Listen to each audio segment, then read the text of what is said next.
Prepping for a slow economic collapse. How do you do it? We're going to talk about it on this episode of Survival Dispatch News. This Survival Dispatch video is brought to you by Victos Tactical Apparel, creating innovative tactical gear for combat, training, everyday carry, and R&R. And we're back with Survival Dispatch News, and today we're going to talk about a gradual economic collapse. And if you ask me, this is probably the worst case scenario. And if you want to get prepared for the worst case scenario, make sure you get down there and you hit that like and subscribe button for us. Click the bell icon to get notified every time we upload a new video here on Survival Dispatch. But Mike, this is a topic that you and I kind of discussed beforehand. And this, if you ask me, is the true worst case scenario because I feel like no one knows how to prepare for it. Yeah, not only is it the worst case scenario, but it's also the most likely scenario. It really is. I mean, this is we're seeing this happen, and people keep on going, oh, but my EMP, guys, stop worrying about the damn EMP. You've got the disaster right in front of you. It's happening, and we're living through the consequences of it now. Yeah, I mean, that's a great point. Everybody wants to, romanticize like the worst case scenario, right? Like, oh, the grid goes down, or, this whole, rapid economic collapse where there's, no rule of law and it's just like the Wild West. And it just, I don't feel that that is as probable as what we're seeing right now, which is basically just this slow burn, this like rotting from the core from all of this loose monetary theory. And it really is an incredibly dangerous situation that I think a lot of people have no idea how to prep for, because we all think that, okay, we're gonna get our preps and SHTF is gonna happen, and then we're gonna bug out or whatever it is we're gonna do. But if that never happens, I kind of worry that a lot of preppers are gonna be like, well, what's going on? What are we supposed to do? We never talked about this. Worst apocalypse ever. Yep. Right. Which, yeah, people that don't prep for realistic scenarios are why daddy drinks. Oh yeah. Well, I understand how that goes. So, let's talk about it a little bit. What is a slow economic collapse? And I think what we're kind of seeing right now is just this slow degradation of the currency is the first thing that I would be looking for. It may not necessarily be reflected in the stock market. I think that's what a lot of people look at. And they're like, but Chris, the stock market's up. Okay, yeah, but that's kind of inflated if you ask me. We're not going to get into a full, stock market talk today, but I think that everyone's expecting like the crash like we had back in the Great Depression, and I don't think that we're going to see something like that. I mean, it's possible, but I think it's just going to be this gradual, slow decline, and the value of your dollar is going to get less and less as, more and more people opt for different currencies, and your buying power is basically just going to be reduced. Honestly, I think that's really what we're looking at here in the near term future. Right. And you're absolutely correct in that matter. And it's never these events. Everybody always thinks that the end of the world is going to happen all of a sudden in 2 minutes.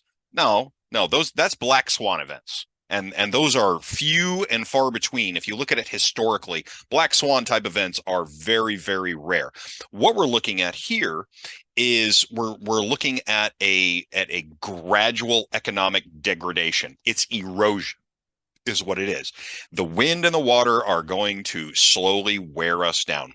And if you take a historical precedent, you go back, you look at Babylon, you look at Rome, you look at the French Empire, you look at the British Empire, you look at the Inca Empire, you look at all these big empires. What happened to them? Economic degradation from inside is what happened each and every time. So, what where are we at with all this? And I've got a couple little facts and figures that and believe me, the folks from Forward Observer are awesome for being able to give us all this information. They keep track of the economics on this stuff very, very well. If you're not subscribed to them, I would strongly suggest that you get over there to Definitely. Forward Observer and take a look at the data they come up with. Intelligence information is boring. Deal with it. Okay. You're what was it that we said in the intelligence world? You have to dig through a mountain of coal to find a diamond. Those guys do a lot of digging for you. All right. That's true. So in the U.S. economy, looking at right now, what's actually going to happen? Well, for starters, we've got $32.925 trillion in national debt. We have got the highest per capita personal debt that the U.S. has ever had. The U.S. and that's U.S. population. I'm not talking about national debt. I'm talking each household, each person in each household has a higher personal debt than the United States has ever had. A lot of people kept spending during COVID on credit cards. Yep. Right. So that's a bad thing. Um, so now we got a looming government shutdown screwing around out there, and it really smells to me like the right side of the aisle is going to go ahead and just shut it down just to make a point, which the left side of the aisle has done it a couple of times in the past. I wouldn't blame them. But we're not here for politics now, are we? The big thing is the last time we had a big blip in the U.S. economy was 2008, when we had the residential real estate bubble pop. Yeah, the housing bubble. Right. Well, we're looking at an inverse of this whole thing right now, because now it is the corporate real estate bubble that's getting ready to pop. So the primary indicator for this comes off of the West Coast, which traditionally is the best indicator for this, and they normally have the highest corporate real estate occupancy in the nation. Currently, out of the West Coast, real estate occupation out there is at 30%. And that doesn't mean just high-rise buildings. That means everything from little mom and pop bodegas down in the corner all the way up to high-rise corporate buildings and humongous warehouses. 30%. All right. 30%. And some of that may be skewed because that's one of the numbers that's required to maintain leases on properties. So somebody may be fudging numbers on that. Here's the big deal with this. So in 2008, when the residential market had its big burp, it did not affect the corporate market at all. Inversely, corporate real estate, if it goes down, if we have a huge crash in corporate real estate, it will absolutely domino and affect the residential real estate market big time. That, and we've seen a lot of inflation in the residential market anyway, not to the point where it's beyond self-sustainment, but if we have a big pop in the corporate real estate side, plus we've already got high inflation and we're looking at another round of higher inflation coming out of the Fed. Welcome to the days of my parents, when I'm pretty sure they bought a house that I grew up in and had, I want to say, like a 19% interest mortgage. Oh yeah. Something like that. We're getting ready to see that again. That's not good. And that's going to just crush anybody that has savings. That is just going to eat that away. So you're talking about real estate. Real estate trickles down to every other sector in the nation, economically speaking. So you're going to see all that. So as a result, you're going to see significantly higher cost. Your dollar is going to be worth less and less and less and less and less. And God help us if they keep on printing money, because if they print money, next thing you know, you're going to have a $5,000 dinner at Taco Bell. Zimbabwe style. And that's bad. It reminds me of the movie Demolition Man. I don't know if you remember that one, where it's like, now all restaurants are Taco Bell. That's right, because they won the franchise wars. Exactly. No, you made a really good point talking about the difference between commercial and private real estate. And everything that's been going on since the events of 2020 obviously have weighed heavily on the real estate market, because I know housing in my area is just insane as far as pricing is concerned, but yet the interest rates keep going up and the price doesn't come down. So it's like, I'm sitting here in my residential house and I'm like, man, it'd be great to sell, but I can't afford to go anywhere else. Right. So it's like, you kind of feel stuck in that situation. And now if interest rates keep going up, that's just going to cut into everybody's wallet. And like Yep. you're talking about, your dollar's going to buy less and less. So let's talk about this from a prepping standpoint. I think one of the most overlooked preps, which typically we harp on all the time during this type of a collapse, is going to be food. We've seen food inflation so much now. I'm ashamed to say it's like the last time we went to the grocery store, it was like $500 for like one cart of groceries, and we weren't even getting anything crazy. I'm telling you, we're not getting like filet mignon here in Central Indiana. There's Athena; she's concurring with my thoughts. She wants her fillets. By God, that dog wants steak. I can't blame her. I would too, but it's so ridiculously expensive right now. And one of the things that we see is like the price of food just keeps inching up. So if you start working on your food preps now and start building those up, you can supplement later on when you've got less money to spend on food. That way you're not hurting as much for your nutritional needs. Right. And rice and beans are still cheap, and they store the best. Wheat in the United States is still cheap. Now, here's one of the other big problems. So we've seen, and everybody's going to scream, "Oh, global warming!" No, not global warming. You're seeing the culmination of, I want to say, 5 years of drought currently in southern China. They're looking this winter to start into famine. More than likely so, especially since a whole lot of countries have said, no, we're not going to ship to you anymore. One of the biggest places that they imported food from, because they are the largest importer of food in the world, by the way. One of the places that they imported rice and grain from predominantly was India, and India just put a moratorium on export of food. Rice, particularly. Rice, particularly, yeah. Absolutely, but they're not exporting any food at this point. Maybe they see the writing on the wall. But then, so we had a nasty little drought up in the Palouse region, up there in eastern Washington, Oregon, northern Idaho, that area, which is really one of the greatest grain producing areas in the United States. They're out of that now. And I mean, they had a bumper yield this year. They're doing great. But you look at a huge quantity of food that was normally feeding not only Europe, but also most of the third world came out of the breadbasket of Europe, Ukraine. And a lot of that land is currently being tilled using artillery. Not the best form of plowing the fields, if you ask me. I mean, it aerates it and it puts a lot of nitrates into the soil very, very well.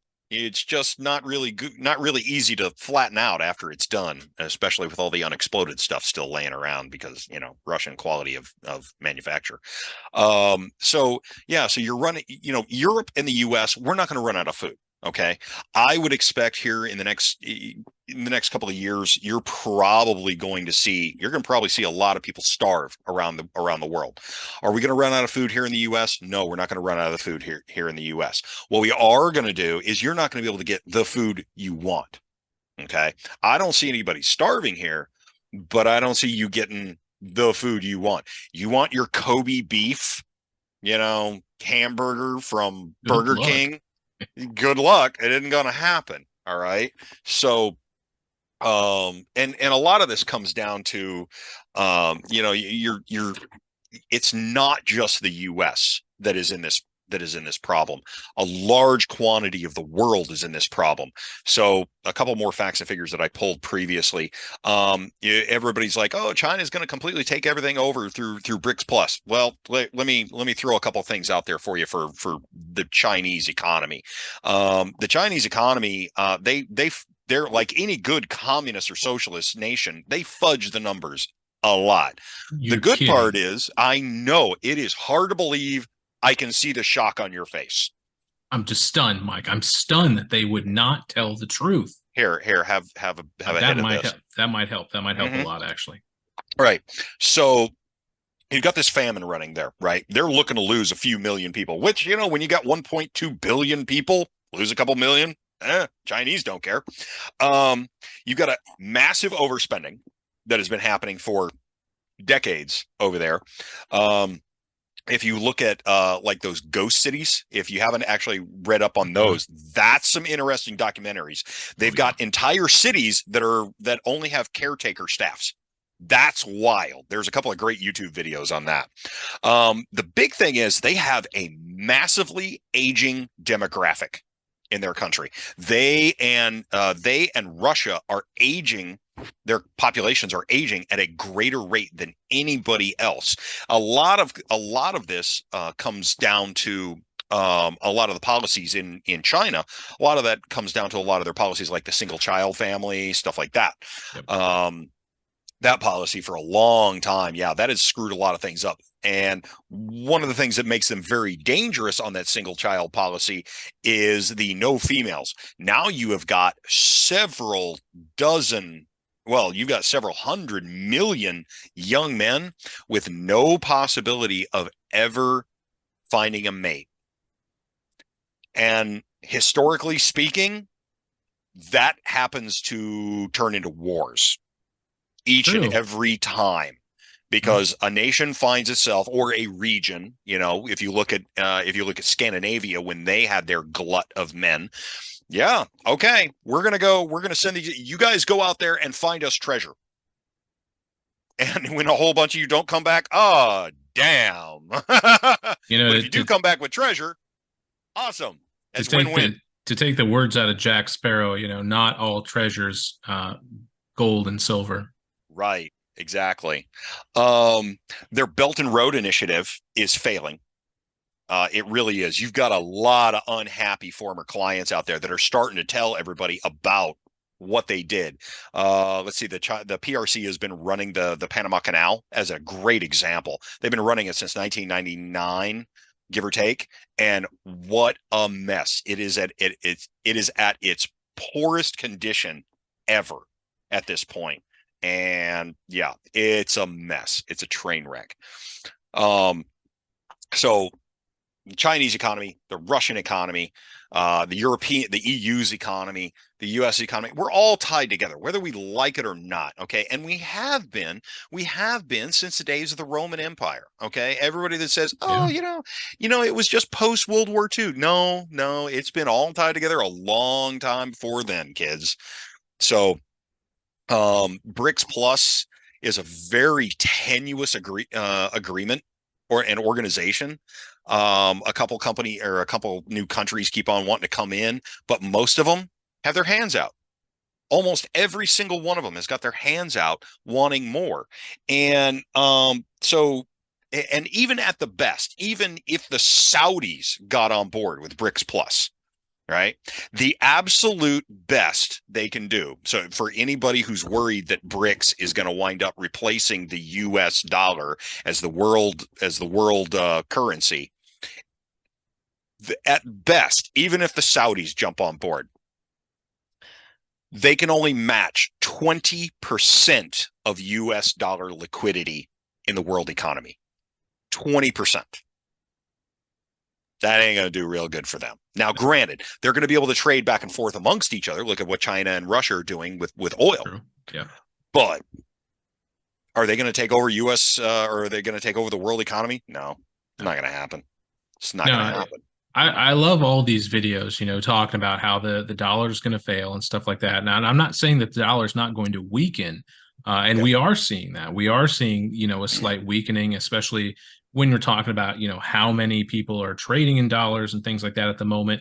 That is definitely getting less, but it's not to the point where it's like, okay, it's going to go away. And I think that's, kind of a fallacy that we like to talk about here in the prepper community that really isn't going to work, because people still value it.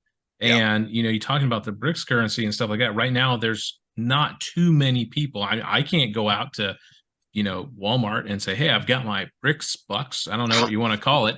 I've got Chinese. I've got PRC yuan. Yeah, I got my yuan. No. You want to give me my groceries? They're going to be like, no, thank you. Go get dollars. Yeah, Uh, and good luck trying to exchange rubles these days. oh gosh, yeah, that's a train wreck to say the least. So, yeah, I mean, the slow degradation of the economy, like we're talking about, food inflation is going to be there. We're already seeing that. I would say, for the most part, with this type of an economic collapse, I don't think you're going to have to worry about civil services as much. I'm not going to say that there won't be some failures here and there. We've seen that already with the, like the train wreck up in Ohio that totally messed everything up, Mhm. with all the chemicals.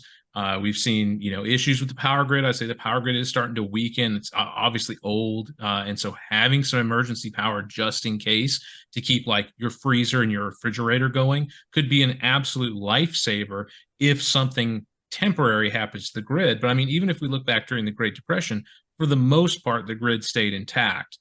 Of course, there were intermittent issues here and there, but if you can bridge those gaps, you should be in pretty good shape. Yeah, and actually here in the South, the grid actually improved during the Depression. With a civilian conservation corps and the Tennessee Valley Authority, we actually got electricity here in the South. So, you know, yeah, that was Exactly. one of the few pluses for the the Depression. Um, so and one of the big things that a lot of people talk about, and I'm not going to say that it's not a thing, but a massive economic downturn is a distinct possibility because you're actually starting to hear about it from mainstream politicians up on the Hill talking about a digital dollar Yeah, I've heard and about this. quote unquote great reset. Okay. Hmm. Um Well, we everybody totally worries we about it. totally just deep torpedoed the video right there. You said the forbidden words all in Yeah. like one sentence. Yeah, I did. I did. And you know what? I'd do it again. But here's here's my point. And I'm not going to get into the digital dollar and I'm not going to do all that. Okay. Am I opposed to it? Absolutely. It is a terrible, terrible, terrible idea. However, the one thing that everybody continues to overlook, if you look at centralized currencies in a very heavily regulated environment, the very first thing that it spawns each and every time is a black market each and Yep. every time. So you're going to have your primary economy up here. You're going to have a parallel economy running right along with it, and in the US, a barter economy is going to be quick, fast, and in a hurry. We've already got everything in place to do it. You watch how fast a barter economy rolls into place. And you know what? That's what we in the preparedness community have been preparing for. Funny how that works. Weird, almost like people in the preparedness world have been saying, you need to be able to work with other people and work in a barter economy, trade services for goods instead of money. Okay, or trade goods for goods, either way. And it's been, I'll tell you what, that's been one of the biggest fights that I've seen in the preparedness world, is Oh trying to yeah. get people to actually understand, hey guys, a barter economy is a good thing. Oh yeah. And guess what, barter economy isn't trackable. True. It's true. And yeah, I think that's something that gets like dogged on all the time, right? You've got your people like, oh, well, you can't eat silver and gold. And I'm not a gold bug or, telling everybody go out and, buy your bullion cubes or of gold. Yeah, there you go. But it's one of those things like it always crops up, even in the Black Depression or the Black Depression. That was good. The Great Depression, there were black markets. There we go. That was what I was going for there, Wow. where you had people work Right. things out, and I think that's even if you look at like modern day Venezuela, they have it there too, and that's probably Huge. the most recent event that most people could point to, like Right. that's what an economic collapse looks like. Right. So it's like these economies are going to be there, and having things that other people want is a great way to get the things that you Mm-hmm. need or you want, Mm-hmm. to make sure that your family makes it through in as less pain as possible. Mm-hmm. I'm not going to say it's not going to be difficult to get through. I'm not going to say it's going to be easy, but it can be less difficult Right. if you have these things ready to go. Right. Exactly. And I mean, precious metals are precious metals are a thing. I mean, you know, did I throw a little bit of money into a bag of junk silver? Yeah. Yeah, why not? Okay. You know, silver dimes and silver quarters. Okay. Big deal. Okay. Got a few of those laying around. Do I expect that that's going to be the primary economy? No. Barter's going to be the economy. Now, will I accept silver and gold for my services? Yeah, Yeah, I'm cool with that. absolutely. Yeah.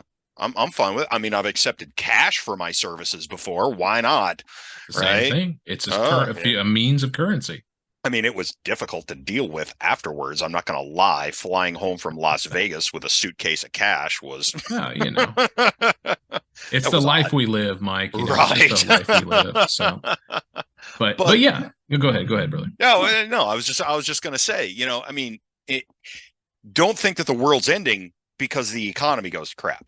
Okay, it's going to be tough. You just got to be smarter. That's my whole point.